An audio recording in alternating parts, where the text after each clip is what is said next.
আজি ভাদ মাহৰ প্ৰথমটো দিন প্ৰভু শ্ৰীচৰণৰ চাকিগছ দিবলৈ আহিলোঁ। তাৰ পৰা আপোনালোকৰ মণিকূট বাগ দেখুৱাম বুলি ভাবিলোঁ। চাওকচোন কিমান ধুনীয়া আমাৰ মণিকূট বাগ, যেন ভগৱন্ত তাৰ পৰা ওলাই আহিব। প্ৰথমে নাম প্ৰসংগ আৰম্ভ কৰিছে, তাৰ পৰা কীৰ্তন পাঠ কৰিব। মোৰ ভিডিঅ'টোৰ মাধ্যমৰ যোগেদি আপোনালোকে দেখুৱাই যাওঁ, আপোনালোকে চাই যাব আৰু য'ৰ পৰাই চাইছে তাৰ পৰাই সেৱা ল'ব। নামৰ সেৱা ল'লে বোলে মনৰ বাঞ্ছা পূৰ্ণ হয়। সকলো নামঘৰতে এনেকৈ কীৰ্তন পাঠ কৰিব। আপোনালোকৰ নামঘৰত কৰিছে নাই কমেণ্টত জনাব। এই 12টা মাহৰ ভিতৰত এই পবিত্ৰ মাহ দুটা আহিছে, শাওণৰ মাহ আৰু পবিত্ৰ ভাদ মাহ। শাওণৰ মাহটো হৈছে প্ৰভু শিৱ বাবাৰ প্ৰিয় মাহ আৰু ভাদ মাহটো হৈছে প্ৰভু ভগৱন্তই ধৰালৈ নামি আহিছিলে।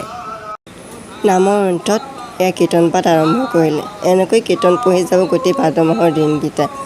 তাৰ মাজতে আকৌ আছেই আমাৰ নামঘৰত ভাওনাখনো হয় আকৌ, আপোনালোকক